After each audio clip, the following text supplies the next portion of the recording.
Hello everyone and welcome to the Premier League preview. Now the football season has actually started to get into the swing of things. We have got games under our belt. We can start to analyse how the league is going to go and how the fixtures around the division are going to start affecting what's going on with Manchester United. Now United obviously travel to Watford 4 from 4 and we're going to cover that a little bit later today, so keep your eyes locked on the channel. Make sure to hit subscribe, make sure to get notifications on, and when that goes live a little bit later on, you can come and watch it, and that will be a live video as well, so you can come and get your comments in as well. Now, this video is sponsored by the Perfect 10 game. That's from the Sportsman, and they're giving us the opportunity to win £10,000 in cash money for free. That's free entry. All you got to do is select 10 results. You don't even have to get the correct score, just the 10 results, home win, away win, or a draw from the 10 selected fixtures, and you can win 10 grand in cash. It's as simple as that, and we're going to get into that a little bit later on, but before we do, we're going to go around the league, and we're going to look at the major fixtures that are going to be happening this week. So obviously United are going to be travelling to Watford. We will be covering that in depth in the tactical preview that I'll be doing in a bit, so make sure to keep it locked to that. But the other really interesting game for everybody involved now, as United fan in particular, I think these are going to be the other two teams that are in the top four with us, probably, because I think Chelsea are going to have something to say about that as well, and that's obviously Liverpool and Spurs. Now, Spurs' only blemish comes against Watford, who we'll be finding out are going to be a bit more of a tougher prospect than we expect. Liverpool, they top the table, they top the early table. 9 goals scored, only 1 conceded, although it was a comedy goal to concede. They've really addressed the major issues that plagued them last season and previous seasons in the league, and that's obviously a worry for United fans. Now, Dele Alli and Hugo Lloris are not going to be available for selection this weekend, and that's got to be a worry for Spurs, especially Lloris. And I also think, to be honest with you guys, I think the form of Harry Kane is something that Spurs have got to be worried about as well. Now, Kane does not look like himself at all. There was talk that he might have picked up a knock in the World Cup, and he's been carrying it since, not really had a break, thrust straight back into the Premier League season, got to go again at full speed. And if anyone is suffering from a hangover, I'd put it to you guys that I think Harry Kane might be the guy that is suffering from a World Cup hangover. Now, Spurs shown against United that you can create chances on them. They're vulnerable to chance creation, and essentially no one creates more chances than Liverpool. Without Lloris in there, I definitely think that's going to be a big drama for him. Now, Spurs have started as good as any Liverpool fans could have hoped for, to be honest, which sucks, I know. But what I do wonder about is the imminence of the Champions League.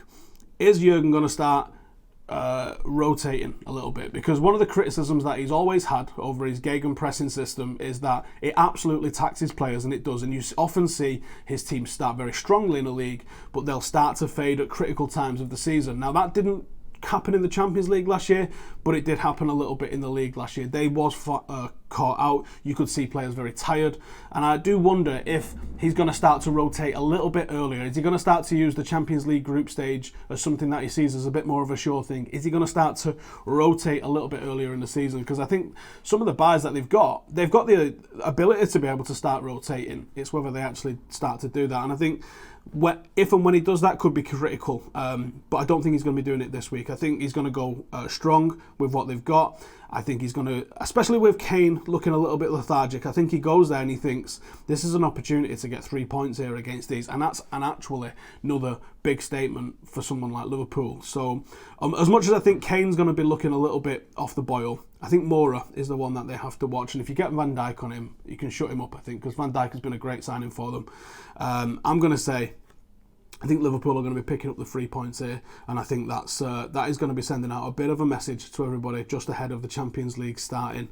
I don't think it's anything majorly to worry about Spurs, but if everybody else starts picking up points all around them, they didn't look great against United as well, there might be some questions start to get to asked around about there. Now, elsewhere in the league, there's not a great amount of interesting fixtures to talk about. Arsenal's trip to Newcastle could be a good test for them under Emery. West Ham are going to try to be picking up their first points of the season against Everton. Now, City have got Fulham, who, although I think are going to surprise some teams, I definitely don't think City at the Etihad is a team that they're probably going to surprise as much as we all hope that that's going to be the case. Now, one game that is going to be interesting is Leicester against Bournemouth, and Leicester against Bournemouth also happens to be the first game that is on the perfect 10 as well, so we are going to be talking about this one. Now, Bournemouth have had a strong start to the season. They've picked up 7 points from their first 4 games.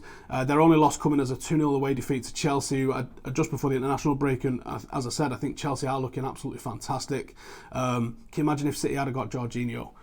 the problems that we could be facing with that. So Jorginho's been massively key to how they've managed to take to the new Gaffer's way of playing, and I do think that this is this is not the worst result ever for Bournemouth losing there. They've picked up decent points elsewhere. Now Leicester, they're only 1 point behind Bournemouth in the table. They've won 2 of their first games. Jamie Vardy coming back for them after suspension. That possibly leaves us in the balance a little bit. Leicester are a little bit... I don't know what to make of Leicester, if I'm being perfectly honest, this season. I don't really know what to make of them because I thought they was very good against United. I don't know. They've got good players as a core right throughout the team, but I don't know what to make about them, and I'm not sure where it's going to go. I think it's going to be an incredibly tight affair, and I'm going to say I think this ends in a draw. So I'm going to bang draw down for the first one that I see in this game. Next up, we've got Huddersfield and Crystal Palace. Now, Huddersfield haven't had the best of starts the season, and they've only managed to pick up 2 points so far, which leaves them 1 place above the relegation zone.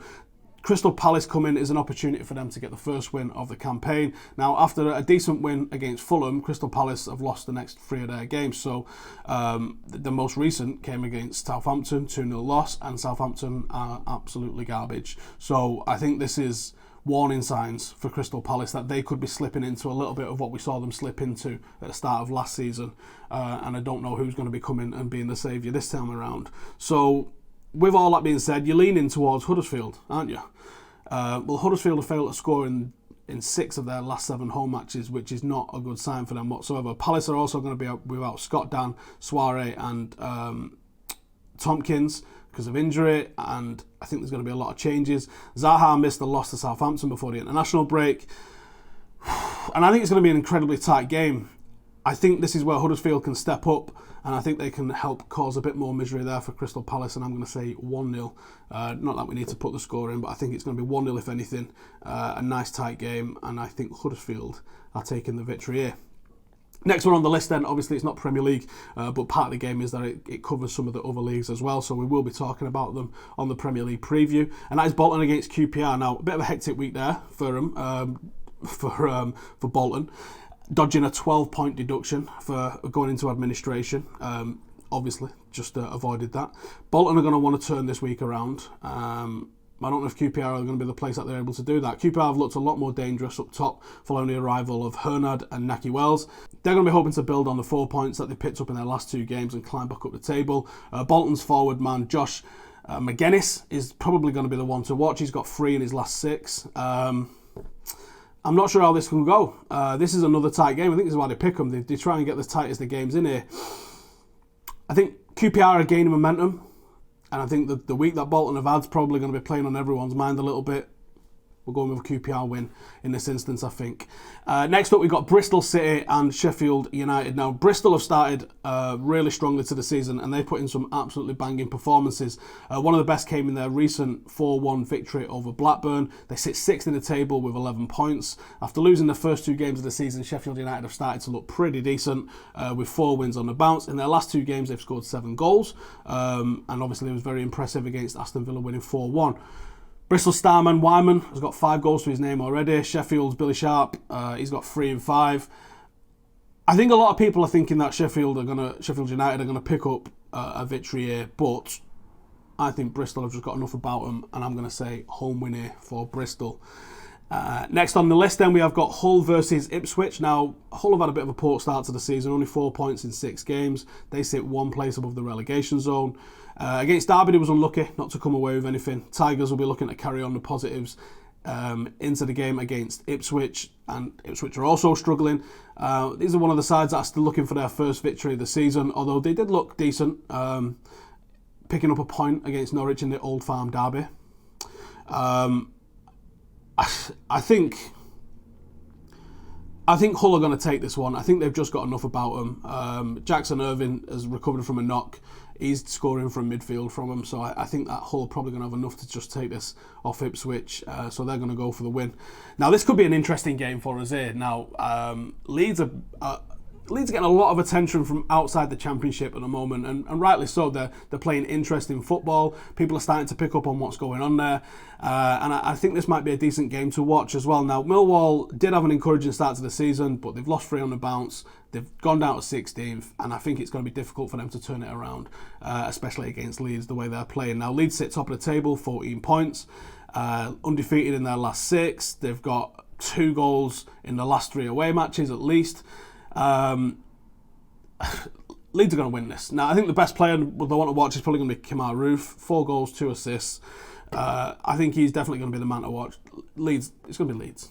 Leeds are going in here for us, I think. And I think that might be the safest of the ones that's on this perfect 10, actually. Middlesbrough, again, Norwich and Middlesbrough. So Norwich are sitting lowly down there, 1 win in 6, not really feeling it at all. Middlesbrough had a brilliant start to the season. They sit joint top there with 14 points. Norwich have won their last 3 matches against Middlesbrough in all competitions, but it's not how it's going down this weekend. I'm thinking Middlesbrough are going to be a decent win. Form suggests it's only going to be a Middlesbrough win, so let's bang a Middlesbrough win in there. 3 more to go. Let's see what we've got.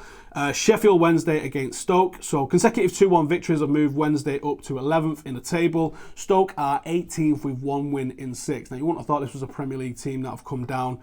They've conceded at least 2 goals in their last 3 away matches. Sheffield Wednesday have won the last 3 matches in the Championship. I think Sheffield Wednesday. I'm going with a Sheffield Wednesday win on this one. Let's see if they can compound the misery there for Stoke. 2 to go. Swansea against Nottingham Forest. Swansea are up in 7th, although the performances haven't been great. They have picked up points when it mattered. Forest have struggled. Again, 1 win in 6, like several teams that are down there. Oliver McBurney, Swans top scorer, 4 goals this season. Swansea win, home win, I think, on this one.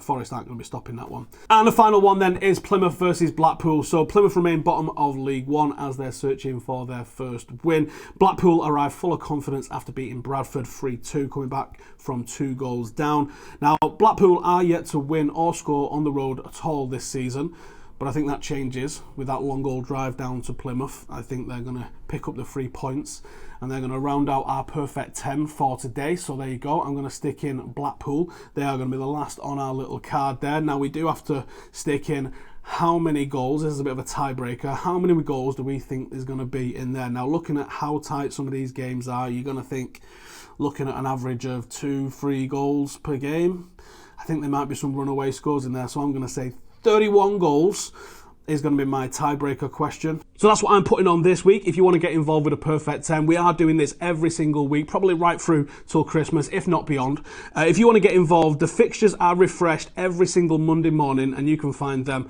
using the link that is in the description below. So you don't even have to wait till Saturday to get them in. They are going to be there every single Monday that you can join in. The round shuts at 3 p.m. on Saturday, so make sure you get your picks in before then. Every single week, there's going to be £10,000 given away if you correctly guess 10 out of 10. Player of the month, so that's the person who gets the most points in the same month, is going to win £500 for topping the monthly leaderboard. There's also Player of the Season awards. It's 18 plus, gamble responsibly and all that lot. It's UK only, unfortunately. But come and get in the mixer. It is free to enter, and you could win 10 grand just for picking results of 10 games. So, like I said, why wouldn't you? Thank you guys for watching. I will see you in the next one.